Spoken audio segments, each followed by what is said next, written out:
Auzubillahiminasyaitonirrajim. Bismillahirrahmanirrahim. Assalamualaikum warahmatullahi wabarakatuh. Salam sejahtera. Om Swastiastu. Salam kebajikan. Namo Buddhaya. Shalom. Oke guys, kali ini pagi ini saya ingin menyapa rekan-rekan sekalian di media sosial.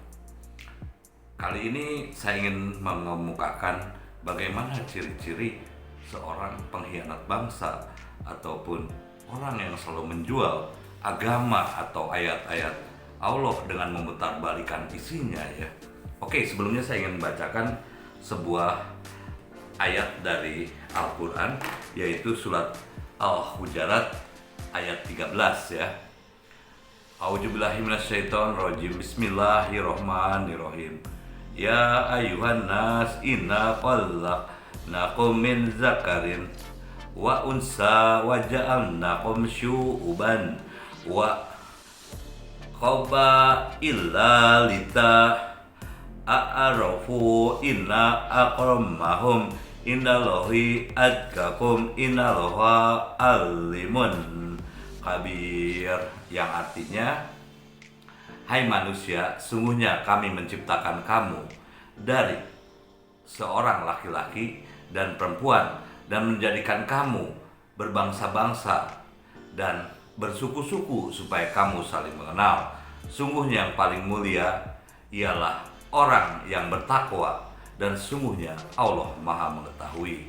Nah, kemudian ada satu hadis dari riwayat Ahmad dan Bukhari ya, yang mengatakan Rasulullah memperjelas hal tersebut. Wahai manusia, sungguhnya Tuhan kalian adalah satu, Bapak kalian juga satu. Tidak ada kemuliaan atas orang Arab, begitu pula orang berkulit merah atas orang berkulit hitam, dan tidak pula atas orang berkulit hitam atas kulit merah. Jadi jelas ya bahwa Rasulullah memang menggambarkan bahwa Islam itu memang ditujukan untuk semua manusia dan rahmatan lil alamin. Di Indonesia ini memang dibuat politik identitas ya, tidak kalah oleh seorang ustadz yang namanya Felix Xiao. Dia seorang Tionghoa dan baru menjadi seorang mu'alaf, senang memecah belah bangsa. Mari kita saksikan bagaimana, apa sih yang dikatakan oleh dia. Ini adalah perdebatan antara Habib Kribo, sahabat saya, dan Felix Xiao. Jadi kita bisa melihat betapa ngaconya pendapat dia dan kemana-mana. Oke, kita lihat guys. Arab itu kalau tidak ada Ka'bah nggak punya kehormatan. Apa sih seninya budaya? Ada budaya Arab? Tidak ada. Bangsa yang nggak punya budaya, bangsa yang tidak melahirkan intelektual. Apa coba intelektual Islam dari Arab? Tidak ada. Nah, ada apa ini sebenarnya? Ucapan-ucapan kebencian terhadap Arab yang saya melihat itu adalah ungkapan kebencian terhadap Islam sebenarnya. Karena mereka dari awal konsisten mengaitkan antara Islam dengan Arab. Sehingga ketika mereka menjelekkan Islam, Arab, maka mereka ingin mendistorsi atau menjelekkan Islam juga. Contoh deh, kayak gini ya. Oke, coba kita lihat kata-kata di balik itu. Kalau ada orang mengatakan Arab itu dulu nggak punya kehormatan, Arab itu nggak punya budaya, Arab itu nggak punya nggak punya peradaban, Arab itu kacau balau, Arab itu tersesat. Arab itu sebelum ada Nabi Muhammad tuh bangsa yang primitif, bodoh, nggak punya kemuliaan, nggak punya budaya, nggak punya segala-galanya. Kok Anda membanggakan Arabnya Anda? Oke, nggak sepenuhnya salah, karena memang Allah sendiri mengatakan di dalam Al-Quran bahwasanya wa inkanu min qablu lafi dolalim mubin. Allah sampaikan bahwa sebelum datangnya Islam, sebelum datangnya Rasul, sebelum datangnya Al-Quran, orang-orang yang ada di Arab itu mereka dalam kesesatan yang mubin, yang nyata.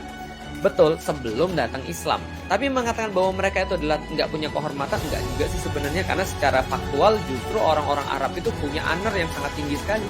Karena itulah mereka dalam tanda kutip kadang-kadang berperang itu untuk mempertahankan kehormatan. Sebelum ada agama, sebelum masuk Islam, ini sudah beradab. Arab punya apa sih? Ada gedung tinggi, nggak ada tuh. Primitif. Indonesia sudah beradab, sudah jadi pelaut mana-mana. Memang ada, saya pikir, sebuah usaha untuk mengaitkan antara Arab dan Islam, sehingga ketika dia mengkritik Arab, dia jadi mengkritik Islam. Cuma karena nggak berani langsung mengkritik Islam, ya karena itu dia mengkritik Arab. Menyamakan Arab dengan keterbelakangan, menyamakan Arab dengan sesuatu yang negatif, sadis gitu kan ya, lalu kemudian barbar, lalu kemudian main bunuh dan seterusnya. Seolah-olah mereka mengatakan bahwa Islam ini adalah agama yang barbar. Kayak gitu kan sebenarnya intinya. Dan apalagi yang mereka coba untuk lakukan, pertama, mengidentikan antara Arab dan Islam, sehingga apapun yang terjadi di Arab, ketika mereka menjelek-jelekkan Arab, mereka berharap itu kemudian jadi menjelek-jelekkan Islam juga. Yang kedua, teman-teman sekalian, yang tidak kalah bahayanya adalah ketika mereka mau mengaitkan antara Arab dengan Islam, berarti mereka coba ingin mengatakan bahwa tidak mesti kamu itu beragama Islam, karena Islam itu adalah agamanya orang Arab, bukan agamanya orang Indonesia. Nggak cocok di Indonesia. Makanya muncul kata-kata mau-maunya dibohongin sama orang Arab, gitu kan ya. Mau-maunya kalian itu diperdaya sama orang Arab. Artinya mereka cobain mengatakan pada umat muslim bahwa ini adalah agama Arab. Karena kamu orang Indonesia, harusnya kamu jangan mau sama kayak orang Arab, yang mereka itu barbar, yang mereka tuh nggak ngerti, yang mereka itu bodoh, yang mereka nggak punya kehormatan. Dan mereka dikasih Islam untuk mereka. Nah, Islam di sini tuh berbeda dengan Islam di sana. Nah, itu pengen mereka katakan kan gitu. Oke guys, jadi jelas ya apa yang dikatakan Habib Kribo, sahabat saya, Habib Zain Assegaf, itu adalah jelas-jelas dia menampilkan sebagai seorang nasionalis. Karena dalam undang-undang di Indonesia itu jelas bahwa tidak ada suku ataupun keturunan apapun, jika dia seorang nasionalis, jelas dia adalah warga negara Indonesia. Sedangkan Felix Yeo membela orang Arab, artinya Felix Yeo ini tidak jelas ya, mungkin agamanya duit ya, itu pasti. Saya katakan demikian. Karena apa? Karena Islam adalah rahmatan lil alamin. Itu sangat jelas ya. Dan apa yang dikatakan dengan analogi yang begitu rumit, itu adalah bullshit lah ya. Pada dasarnya bukan seorang pribumi, dan pada dasarnya dia seorang Cina, seorang Tionghoa yang memang diberdayakan untuk mengejar materi. Luar biasa guys, radikalisme di Indonesia ini sudah sangat parah. Oke guys, demikian saya sampaikan lebih dahulu. Kita tahu ya bahwa setelah Khilafah Rasyidin di Arab sendiri, setelah kekhalifahan setelah Nabi, yang berkuasa adalah Bani Umayyah. Itu bukan keturunan Rasul ya, itu bukan keturunan Rasul, dan mereka bisa menguasai Islam dan menguasai kekhalifahan Arab ya. Bani Umayyah ini adalah keturunan Abu Sofyan ya. Abu Sofyan ini dulu pernah menjadi musuh Rasulullah, tapi pada saat menaklukkan Madinah, beliau menjadi panglima perang Rasulullah. Abu Muljam atau Abdurrahman bin Muljam yang memenggal Ali bin Abi Thalib ya, yang merupakan mantu Rasulullah. Nah, akhirnya mereka lah yang menjadi khalifah di negeri Arab. Jadi memang bunuh-bunuhan di Arab ini yang terjadi kenyataannya. Bahkan pada saat kekhalifahan Ottoman yang begitu lama ya, dari abad 13 hingga ke abad 20 ya, berkuasa untuk kekhalifahan Islam ya. Ini adalah bangsa Eropa ya. Jadi Bani Utsmaniyah ini bangsa Eropa. Jadi yang dikenal sebagai orang Turki ya. Jadi sebetulnya memang saya lihat sih sejauh ini orang Arab tuh bukan orang pilihan. Buktinya sampai sekarang pun juga terus berperang, bahkan Arab Saudi sendiri melakukan moderasi Islam ya, sampai akhirnya banyak perempuan yang membuka jilbab dan memotong rambut pendek.